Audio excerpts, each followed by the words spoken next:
देश में अमृतकाल चल रहा है और अमृतकाल ऐसा चल रहा है जहां युवा सड़कों पर पिट रहा है।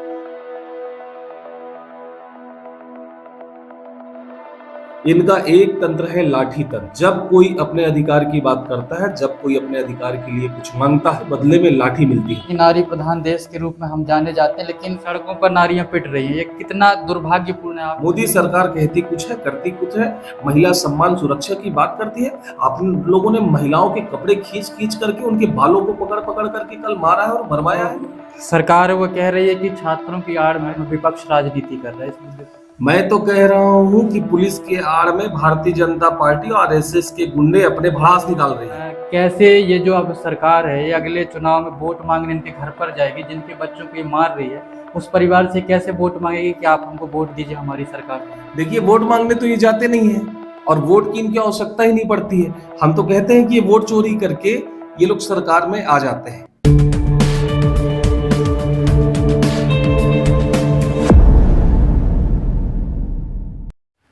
देश में अमृतकाल चल रहा है और अमृतकाल ऐसा चल रहा है जहां युवा सड़कों पर पिट रहा है। जंतर मंतर की घटना आप सभी को मालूम होगी।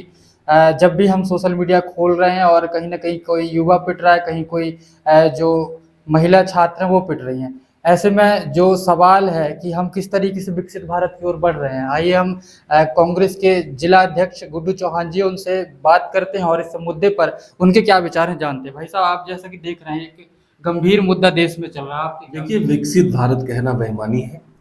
ये हम तानाशाह भारत की ओर जा रहे हैं। तानाशाही की रुख अपना चुकी है सरकार। इनको ना अब नौजवानों की चिंता है, ना छात्रों की चिंता है, ना युवाओं की चिंता है, ना महिलाओं की चिंता है, ना किसानों की चिंता है। इनका एक तंत्र है लाठी तंत्र। जब कोई अपने अधिकार की बात करता है, जब कोई अपने अधिकार के लिए कुछ मांगता है और अपना पूर्ण अधिकार मांगता है, तो उसको बदले में लाठी मिलती है। आप लोगों ने देखा कि पिछले दिनों कल जंतर मंतर में शांतिपूर्ण ढंग से पेपर लीक को लेकर के उस पर रोक लगाने के लिए, उनके साथ जो अन्याय हुआ है उस पर न्याय करने के लिए छात्र मांग कर रहे थे, तो उनको लाठी मारी गई। और सबसे ज्यादा दुर्भाग्य है कि वहां बच्चियां थी, वहां छोटी छोटी नाबालिग बच्चियां थी, उन लोगों पर पुलिस लाठी बरसा रही थी, ऐसे जैसे कि वो कोई आतंकवादी आ गए हो वहां पर। तो ये तानाशाही की ओर जा रहे हैं। विकसित भारत केवल इनका नारा हो सकता है, इससे ज्यादा कुछ नहीं है।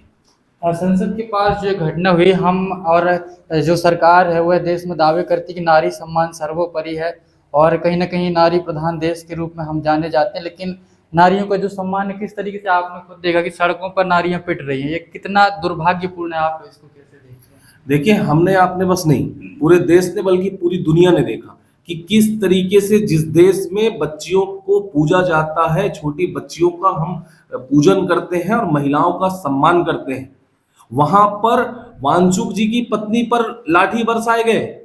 जो व्यक्ति छात्रों के लिए इस देश में शिक्षा व्यवस्था पर सुधार के लिए 21 दिन से भूखे व प्यासे वहां पर बैठे हुए थे, उनकी पत्नी पर, उनके साथ तो वांचुक जी के साथ बर्बरता हुई कि उनको वहां की पुलिस उठा ले जाती है।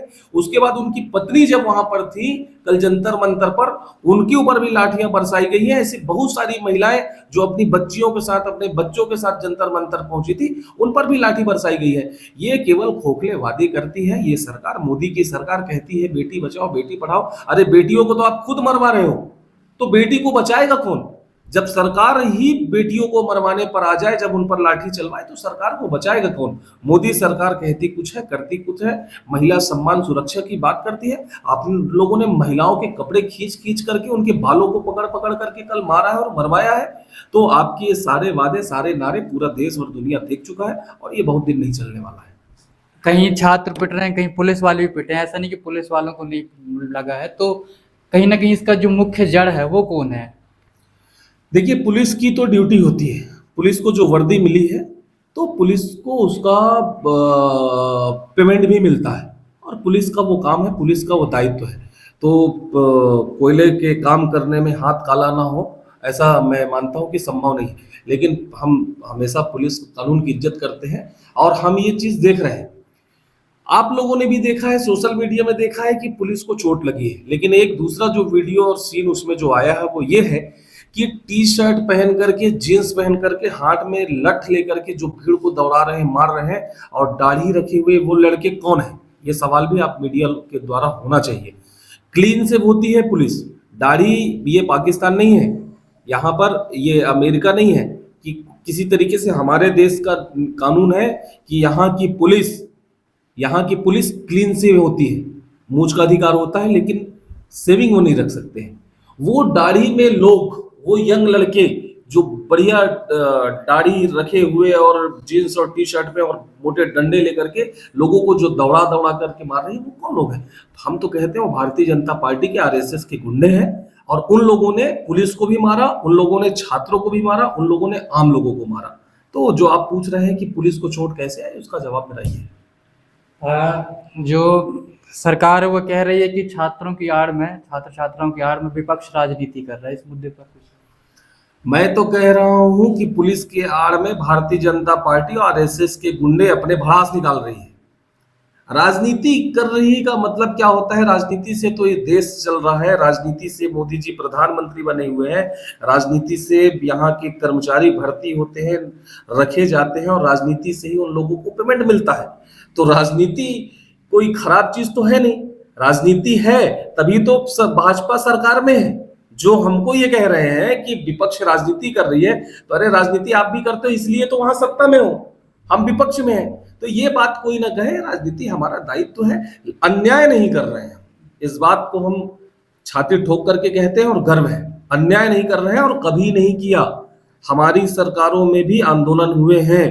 2013 का अन्ना हजारे जी का आंदोलन आप सबको याद होगा कि जब उन्होंने लोकपाल बिल की मांग करते हुए वहां पर अनशन में बैठे, तो हम लोगों ने वहां पर स्वयं जा करके उनके हाथ में पेन और कागज दे दिया और कहा कि आप ड्राफ्ट बनाइए, आप तैयार करिए लोकपाल बिल, और आप जो बना करके दोगे वही लोकपाल बिल हम पास करेंगे। और हम लोगों ने किया, लेकिन दुर्भाग्य से 2013 में हमारी सरकार दिल्ली में चली गई और 2014 में हमारी सरकार देश में चली गई। अब भारतीय जनता पार्टी की सरकार जो लोकपाल बिल की हिमायत करती थी, वो सरकार आने के बाद लोकपाल बिल अभी तक नहीं आया, 12 साल होने को आए हैं।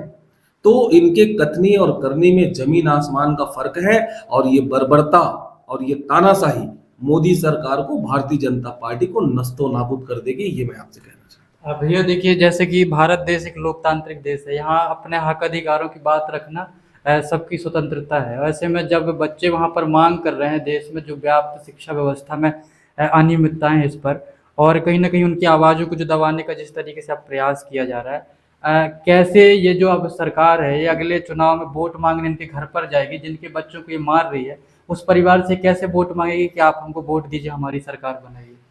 देखिए, वोट मांगने तो ये जाते नहीं है, और वोट की इनकी आवश्यकता ही नहीं पड़ती है। हम तो कहते हैं कि ये वोट चोरी करके ये लोग सरकार में आ जाते हैं, ये सांसद बन जाते हैं, ये विधायक बन जाते हैं। अगर आम जन के वोट की इनको जरूरत पड़ती तो आम लोगों की चिंता भी इन्हें सताती, लेकिन आप लोगों ने देखा है कि आम लोगों को बिल्कुल चिंता नहीं है। ऐसे ठेंगा दिखाते हैं ये कि हम ये करेंगे, आपको जो करना हो कर लो और हम फिर जीत के आएंगे। इनका कॉन्फिडेंस देखिए। तो लोकतंत्र में इस तरीके से तानाशाही से तो राजनीति नहीं की जा सकती, इस तानाशाही से तो चुनाव नहीं लड़ा जा सकता और कम से कम जीता नहीं जा सकता है। लेकिन ये तानाशाही भी करते हैं, ये चुनाव भी लड़ते हैं और ये चुनाव भी जीतते हैं, तो कहीं ना कहीं कुछ तो गड़बड़ है। खैर, उस बात में हम बाद में बात करेंगे, लेकिन मैं अभी एक बात कह देना चाह रहा हूं कि ये अब जनता के बीच में जाने लायक नहीं बचे। इन लोगों ने किसानों को ठगा, इन लोगों ने व्यापारियों को ठगा, इन लोगों ने नौजवानों को ठगा, अब छात्र भी। जैन जी इस देश का नहीं, इस विश्व का वो सबसे बड़ा वो एक तादाद, एक संख्या है जिनको ये ठग रहे हैं, जिनको ये परेशान कर रहे हैं और उन पर लाठियां चलवा रहे हैं। इसके बाद भी इनका सरकार पर बने रहना मुझे लगता है कि बड़ा मुश्किल है। भारतीय जनता पार्टी को इसका भुगतान करना ही पड़ेगा। ये मुद्दा दिल्ली तक अब सीमित नहीं रह गया। हमने देखा कि डिंडौरी से भी वीडियो सामने आया और तमाम आसपास के जिलों से भी सामने आया। मतलब ये मुद्दा जो है पूरे देश के हर जिलों में अब चल रहा है। नहीं, ये मुद्दा पेपर लीक का मुद्दा, नीट पेपर एग्जाम का मुद्दा, ये तो लगातार चल रहे हैं। हमारे जननायक श्री राहुल गांधी जी पूरे देश में, आपने कोटा में देखा कि कोटा में जब वो छात्र संवाद कर रहे थे, हम एक कार्यक्रम, एक अभियान लेकर के वो पूरे देश में लगातार घूम रहे हैं, छात्रों की गूंज। तो पूरे देश में पूरे देश से गूंज उठी है और छात्रों की गूंज न केवल दिल्ली में बल्कि देश के कोने कोने में छात्रों की गूंज हो रही है। पिछले दिनों हम लोगों ने भी यहाँ पर एक छात्रों की गूंज कार्यक्रम किया था जिला मुख्यालय के सर लगन पैलेस में। उसके बाद कल फिर जिला मुख्यालय में हमारा छात्रों की गूंज के तहत छात्र संवाद कार्यक्रम है और ये कार्यक्रम पूरे देश भर में होने वाला है। तो केवल जंतर मंतर पर नहीं लेकिन पूरे देश भर में छात्रों की गूंज हो रही है और लगातार हमारी पार्टी कांग्रेस पार्टी हमारे नेता आदरणीय राहुल गांधी जी छात्रों से मुलाकात कर रहे हैं, उनसे संवाद कर रहे हैं। अंत में आपका क्या छात्रों के लिए, उन छात्रों के लिए जो इस सब मामलों में अभी प्रदर्शन करें, उनके लिए क्या आपका कहना है? बस छात्रों से इतना ही मैं कहना चाहूंगा कि संयम बना करके रखें और भरोसा रखें हम पर, कांग्रेस पार्टी पर, राहुल गांधी जी पर। हम उनकी लड़ाई लड़ने के लिए तत्पर हैं, उनकी लड़ाई लड़ने के लिए वचनबद्ध हैं और लगातार उनकी लड़ाई लड़ रहे हैं। इस हालात को नहीं, अब उस सरकार को बदलने की जरूरत है। हालात अब तब बदलेंगे जब सरकार बदलेगी। तो अब सरकार बदलने की बारी है, सरकार बदलने के लिए तैयारी कर ले। जब सरकार बदलेंगे तो सारी की सारी व्यवस्था अपने आप चेंज हो जानी है। तो आपने देखा कांग्रेस के जिलाध्यक्ष गुड्डू चौहान जी थे और उन्होंने इस पूरे मुद्दे पर अपनी बात कही है और कहीं ना कहीं सरकार की नाकामी बताई है जिस तरीके से आज देश में प्रदर्शन हो रहे हैं। फिलहाल आप इस पूरे मामले पर क्या सोचते हैं, हमें जरूर बताएं। तब तक के लिए धन्यवाद।